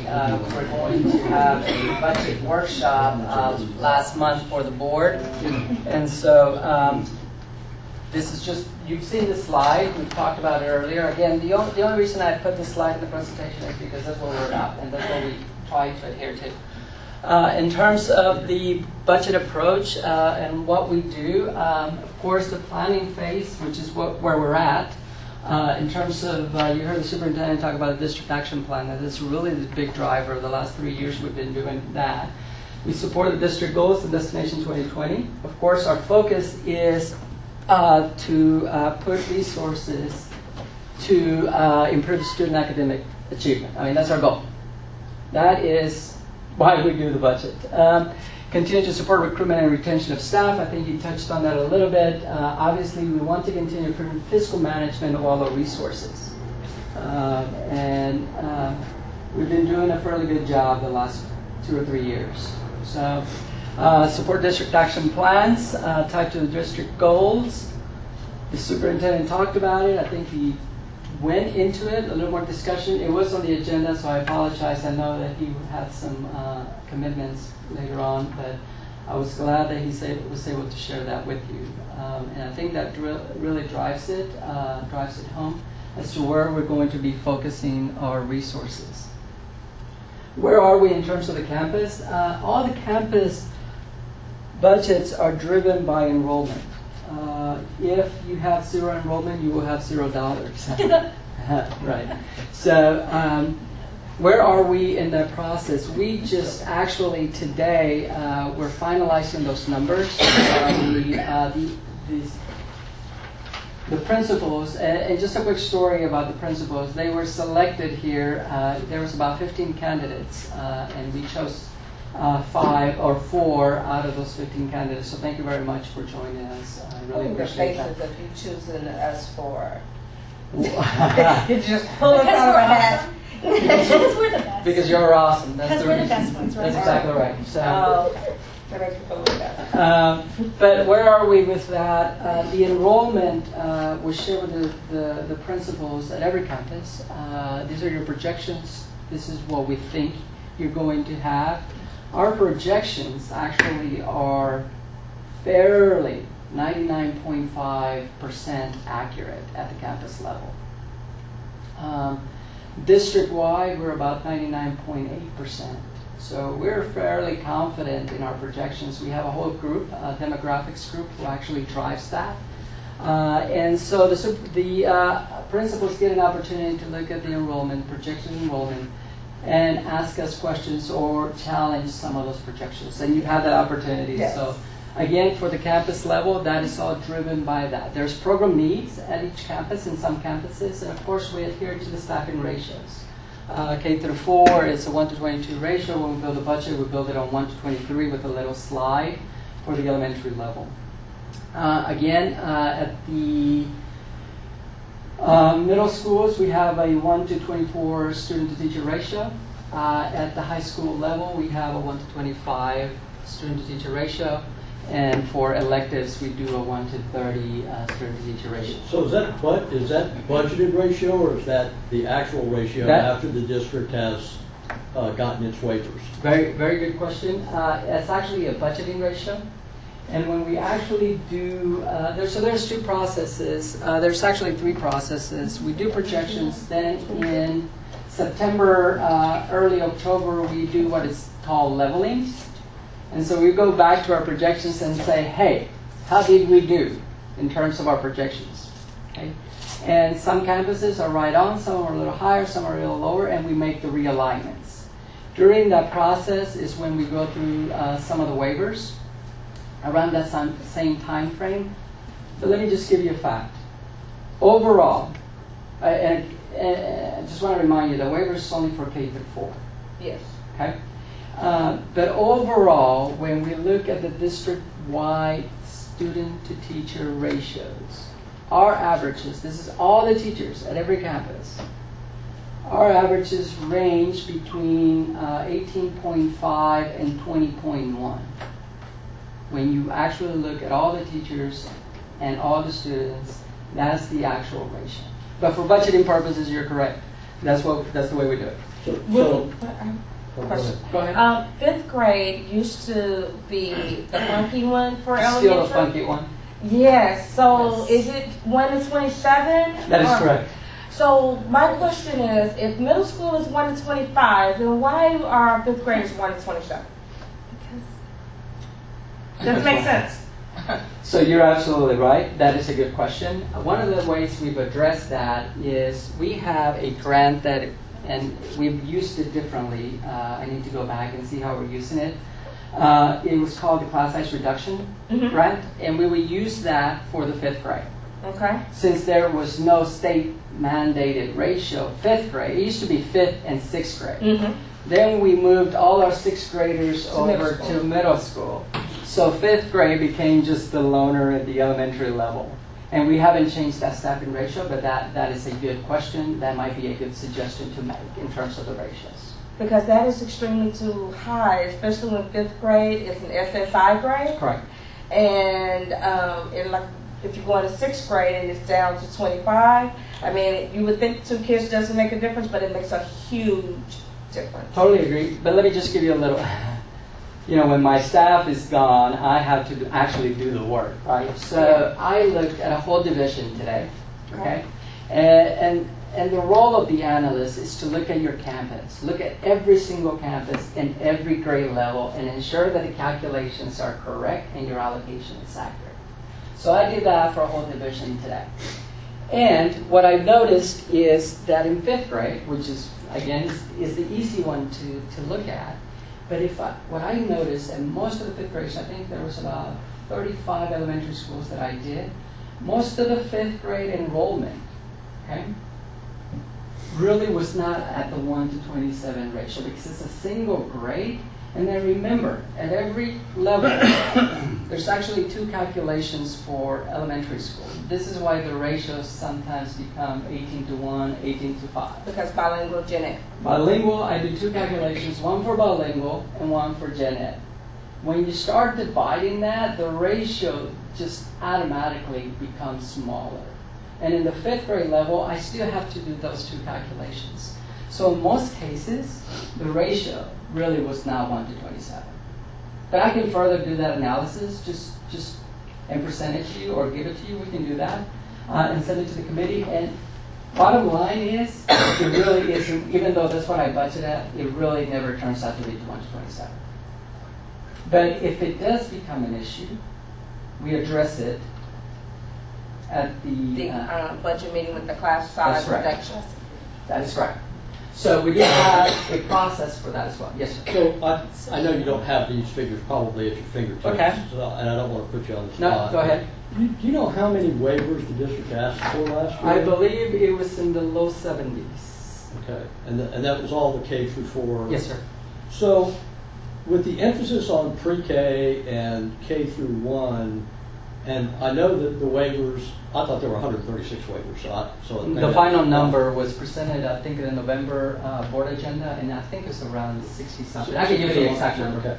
So with the emphasis on early childhood development and all the money pouring into that, and all of these waivers were based at the state level on financial exigency, which was really kind of nonsense because the district has more money now than it's had in quite a while. Why the waivers? Why bump those class sizes up when all of the emphasis from the superintendent and the trustees for the last 3 years has been on that early education area? You're right, I don't know all the details behind the waiver process, but I know that there were some challenges in terms of like bilingual staff, having bilingual So staff. that's good to know. Was one of the items. Did you Not want- enough classroom space. There you So, go. like for instance, if there was the number of students was 25, then you would need to have 2 teachers for that class. But if you don't have the space in the building, then they would put that class would need a waiver instead of having 2 teachers in a room or that type of thing. So a lot of it goes back to what we were talking about with the bond space. The bond. That's exactly the core of my question is, why aren't we hiring the additional teacher instead of just putting all the burden on the single teacher with a higher class? Well, it's not just a single teacher, because in order to do the waiver, we either have to put a TA in there with them, or we have to get an additional support. But it's having those bodies in one classroom that makes the big difference. So if we have the space, like for instance, my school was built in 2008, and I am busting at the seams. I wish I could have supportables because we just don't have space. We're growing, and that goes into account. So there's a couple of other reasons but those were the main reasons, I believe, in terms of the waivers. You have to remember that back in about 2 or 3 years ago, we had 700 plus waivers. That was the financial exigency that you're referring to. We have gradually brought that way down. And so you're right, we're in a financial position where we can do, but there's still limitations to the waivers. But those are some of the reasons. Thank you. In terms of the central support, that's us. That's budgeting services. That's accounting. That's finance, purchasing, curriculum instruction, and whatnot. The way we're just finalizing how we're going to deliver that. And so hopefully in the next couple of weeks, we'll have those budgets to the central organizations. And then as the superintendent talked about, they are already discussing the district action plans. And those will come right into play in the budget process. One final note to the campuses. We, the budget office, do the calculations, check the calculations, make sure that we're going to have sufficient resources for that. But it is a function of between school leadership, which is the principals, the assistant superintendents, the executive directors, and HCM that actually come together, okay? And they actually decide if they have enough resources. Okay, so in some instances, they will challenge the ratios. They will say, no, this is not enough. They might come back, and when we receive the data, they have added an FTE or whatnot. Our responsibility then is twofold. One, do we have the resources to support all those requests? And second, do we meet comparability, the federal guidelines? So those are kind of 2 more checks that we do once we get our data back. Does that make sense? District action plan, very good. So just very high level, and please take this with a grain of salt. The superintendent talked about assumptions. I will give you a more detailed list of assumptions that we're making as it becomes a little more clearer. He talked about that. I will distribute that hopefully before the next meeting because we're still finalizing some of those assumptions. But what are we talking about very high level right now? These are some of the things that I might know or that some of the districts might know. We know that we're going to get more revenue. Okay? How much of that, it's really, I just put a figure here to give you an idea. It could range between $45 to $50 million. Those are versions of the Senate and the House bill currently being discussed at the 84th legislature. Will it change? Probably. Okay? Will it be more? Will it be less? I don't know. There's a lot of bills. We have a committee, and there's about 20 of us, that we actually track all the bills that are going to impact the district. Some are finance, some are curriculum. So we meet every Friday as a group to discuss those bills and what the financial impact is. So all I'm saying is we're reviewing all these bills right now, and everybody's making notations and predictions and whatnot. Will some of those bills not even make it through? Probably. But again, we have to be ready for those sorts of things. So again, once I start getting further into the process, I might share some of that information with you as well. One of the things that we will not get this year is the employee teacher retirement system contribution that was a one-time budget item that they gave us on the last legislative session. Those, they're not going to fund it. We already know that, unless some miracle happens. So what does that mean? We have to budget for that. That is an expense item that we have to be ready for. So that 45 to 50, now you're really talking about 37 to 38 million dollars. Does that make sense? Mm-hmm. Okay. In terms of the federal funding, I had, before this meeting, like 30 minutes before this meeting, I had not anything that I know that's going to happen. And then I had a conference call today about some federal items that are happening. There's a couple of pieces that might impact Title I funding. I don't know if you will realize or not, so don't get worried. But it is called, one of them is called the ACE. It's a Thompson, Representative Thompson, and I don't have all the details, but Congressman Glenn Thompson is proposing a change to the formula. And we have the feeling that it might not get far, but then again, you never know. That would impact us in terms of our budget for federal Title I would be a minus, and it goes through 4 years. So by the fourth year, it will be minus $8 million. Okay. Overall, it would be about $21 million. Again, we don't feel very comfortable that's going to go through, and that was just developed this. I just had that conference call. There's another piece that's called portability under the finance packet, and that could also impact us. I don't know all the details. We have further conferences tomorrow. But overall, that could mean about $13 million less in federal Title I funding. Per year? For here, for the district. I mean, per year? Per year. So yes, right off the top. And again, I don't want you to get all riled up because I don't know if it actually would happen, but I just wanted to let you know that that was just right off the press. Have we not been spending all of the Title I funds that were given to us and sent back some of the money maybe? So that has nothing to do with this. I know it may not have anything to do with that, right. But if money is not spent, so a lot of times that could be a rationale. Yes, ma'am. We have had a challenge spending all our federal resources. Okay, so I totally spent to the last time. Well, but there are many schools who really will not So spend all of it. One of the things that we do now with the federal side group is I track those expenditures by campus, and we really push hard not to just spend the funds, but to spend the funds for what we said we were going to spend the funds. Of course, in their budget Yes. plans that they So bring. one of the things that we are pushing is a little harder to have those funds spent by our campuses. Not only our campuses, we have some central programs as well. That will, okay. Yes, ma'am. But I am looking a very close look at that. Okay, because Yes. a lot of times that happens. Yes, ma'am. Okay. Mr. Potter, you skipped over the federal pending. Is that going to be kind of a shortfall of between 13 and 15 million? That could be that, yes, sir. That's what we're talking about there as of yesterday, right? As of today.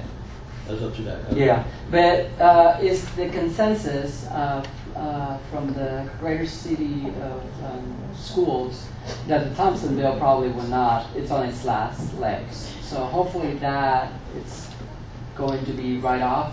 But the portability piece of it could still be implemented. I'll keep you posted as much of the information as we get. Again, it's a big item, so we'll be tracking it very closely. Yes, sir. Gilbert, you have the TRS contribution both under revenue and expenditure. So that's a new. So that would be all I'm saying is that I'm going to have to budget for this. So it's not going to be revenue this year. That's exactly right. A couple of big things the superintendent talked about, TEI, and his figures and our figures are a little different, but we'll reconcile those, and when we present the TEI program, we'll get to the right number. But you have enough money for this particular budget? For the TEI? Yeah. So depending on all the assumptions that we're going to get together, if it was just TEI, I would say yes, we're good, we're ready to roll. We plan on that, but there's going to be other items, as the superintendent talked about. And I'm just giving you a very high level. TEI is one of the more expensive ones. Then you have the district action plans. He talked about incentivizing teachers and a couple of other pieces in there. Does that make sense? Mr. Potter, So your question is, do we have enough revenue to support all the programs that we might come up with? So the answer that he gave is we have to look at the whole thing and focus on what the most important items are. And then start looking at all the other pieces to make sure that if we need to cut somewhere else, then we will have to do that. Because this was actually for 2016, right? Yes, ma'am. 15, 16? Yes. All right, so,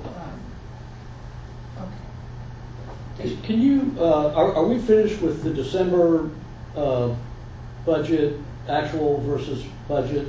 Actually, Or are we still back yes, in the- those are done. Those are done. Could you provide the commission with those, the budget versus actual for this last year to date? It's not a problem.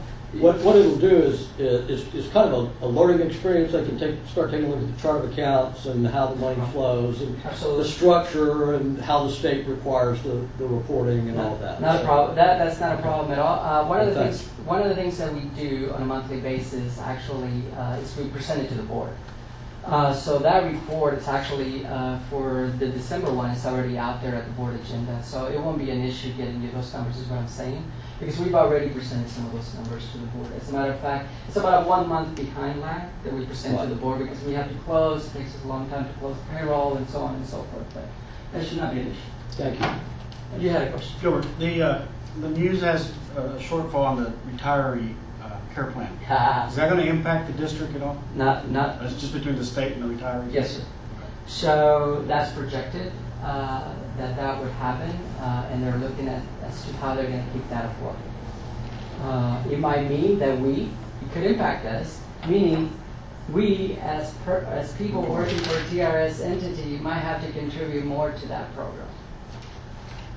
So that is a possibility. Okay. Yes, sir. Thank you. Remember last year, part of the TRS contribution, you're paying more this year. Oh, you don't work for the district. My wife. Sorry.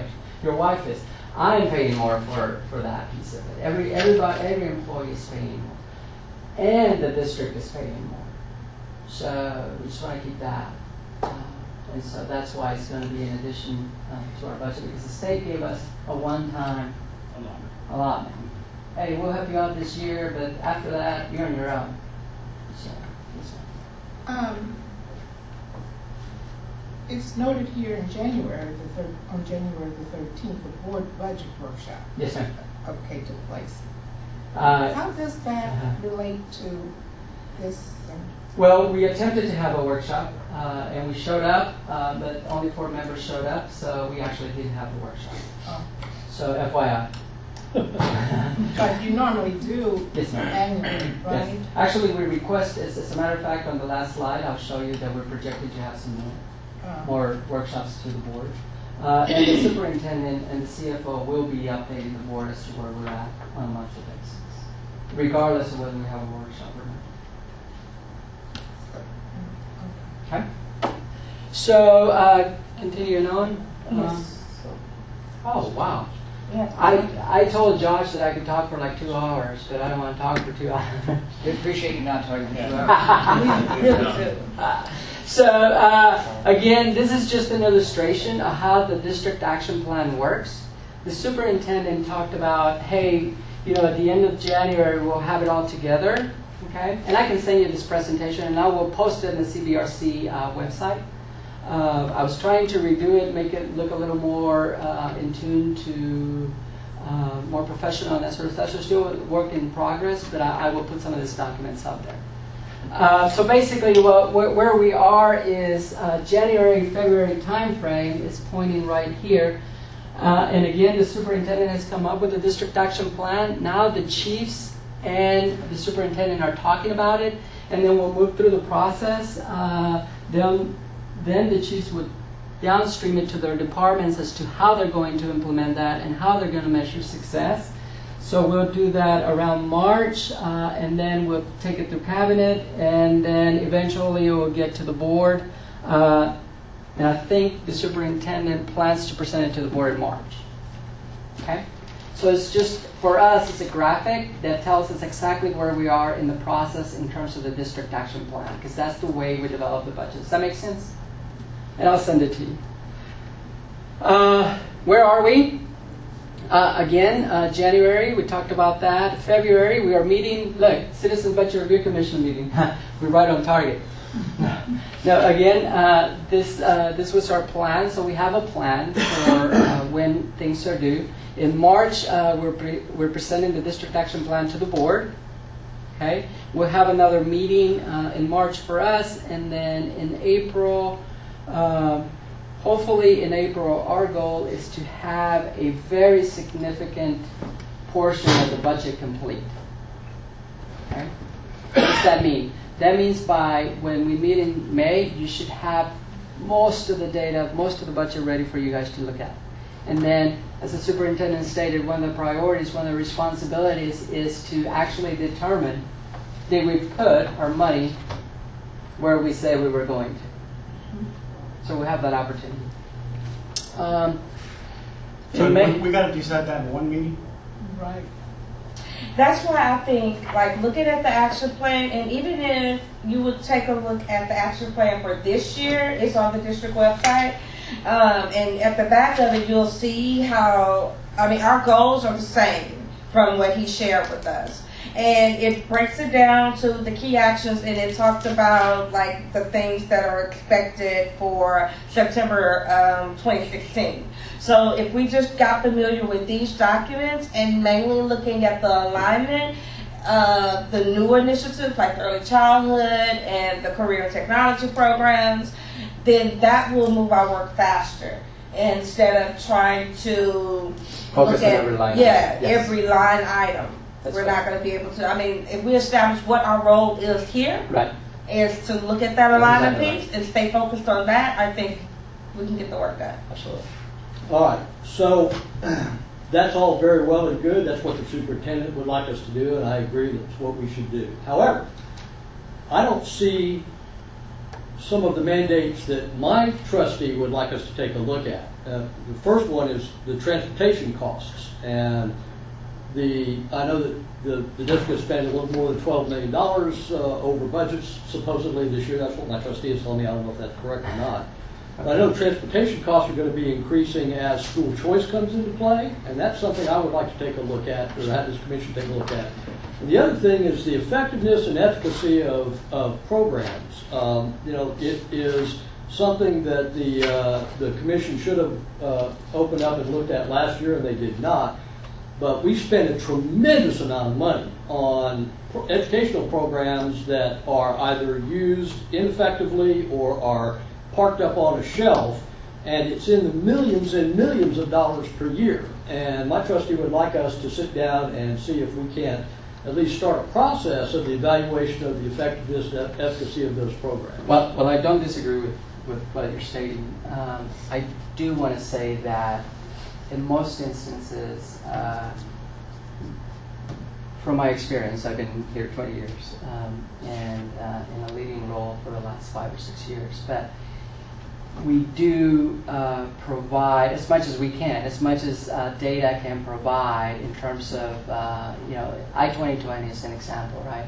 It's a fairly new program. It takes a little time to actually see results. And so those of you that are involved know this in terms of if you're an I-2020 campus or not. But we do try to provide that type of data to the board members as fast as we have or that we can get. So while I don't have an issue presenting it, you have to remember that I'm not the expert in that area, but I certainly can provide as much as I can that I have access to in terms of the finance piece. The other thing I want us to keep in mind, and you're gonna, I mean, all the points you bring up, and I'm sure everyone has specific points, but if we've only got 3 more meetings, there's no way that, in my mind, we're gonna get our brain wrapped around and solve every single line item. And so I do think we need to stay focused on, is the budget aligning with the district's goals?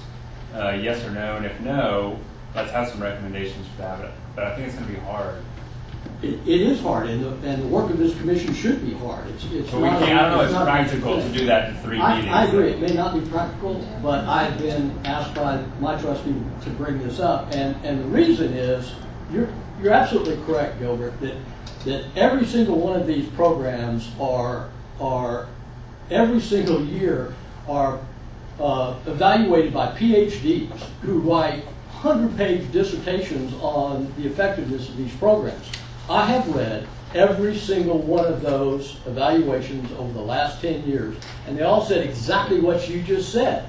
This program, we can't tell if it's effective this year. Maybe we'll just put it in place and let it run another year, and then the year after that, the program goes away and we'll buy another program.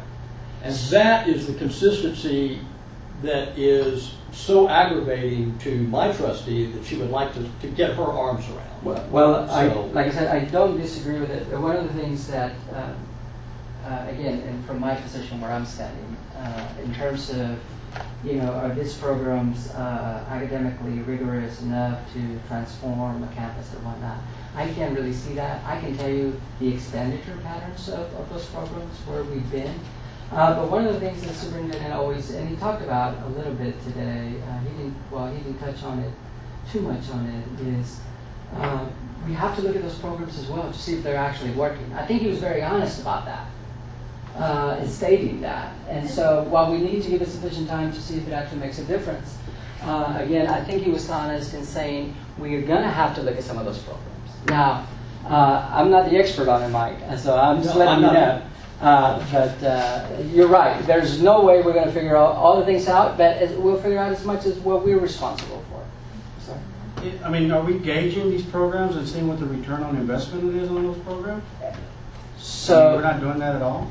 I'm not saying we're In not. what programs in particular are you I talking don't know. about? As a principal, I don't Yes. know what in the world y'all are talking about, because we have one program, iStation, on our campus. That's a program the state uses to Gauge the reading reading So readiness levels. the district did buy it for us so that These aren't software programs. These are educational programs. This is an educational program.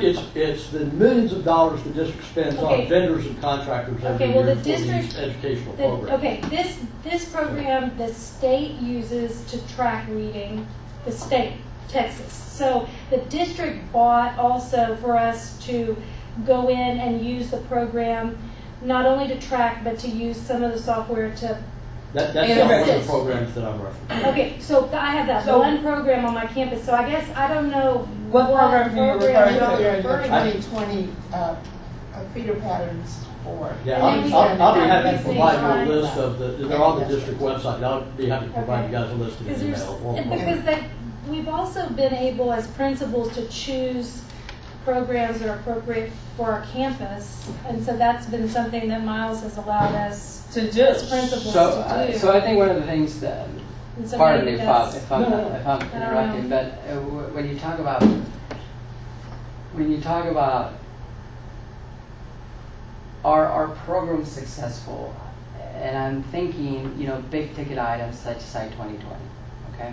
I think Is that the program? Like, is that a program that we're talking about, our 2020 program or No. initiative? Because I see that as an initiative, Yeah, not exactly. necessarily a I do program. too. Okay, That's not- so that's maybe not- it's our different. What has I'm to talking be about the purchase specific programs that require an evaluation by PhDs on whether they are effective in educating our children. And that decision is made through principals. What happens is when he breaks down the budget for us, and each campus has their own budget, then they can choose to say, I want to buy instructional materials from Star Ready. I want to buy instructional materials from Chemical. Or I want to buy instructional materials from, I don't know. More iStation. Yeah, I mean, iStation, the other intervention pieces.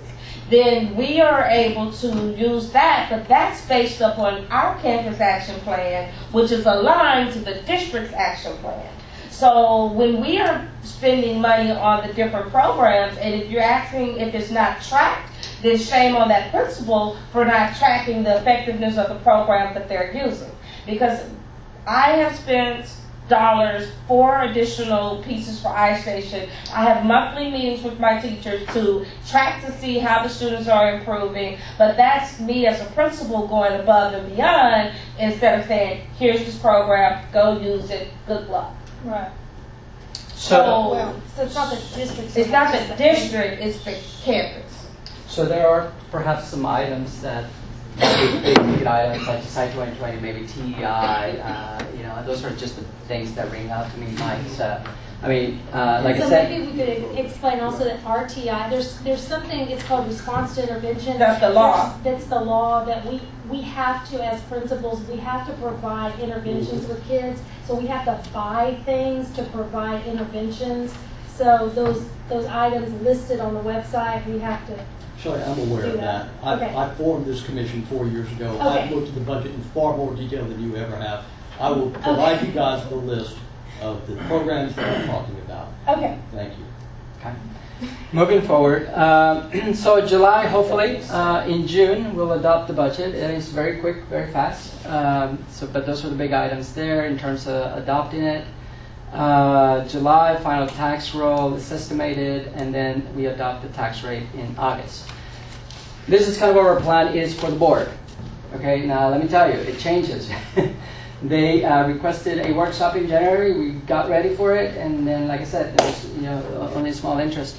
But we will continue to update the board of where we're at, what's going on down in Austin.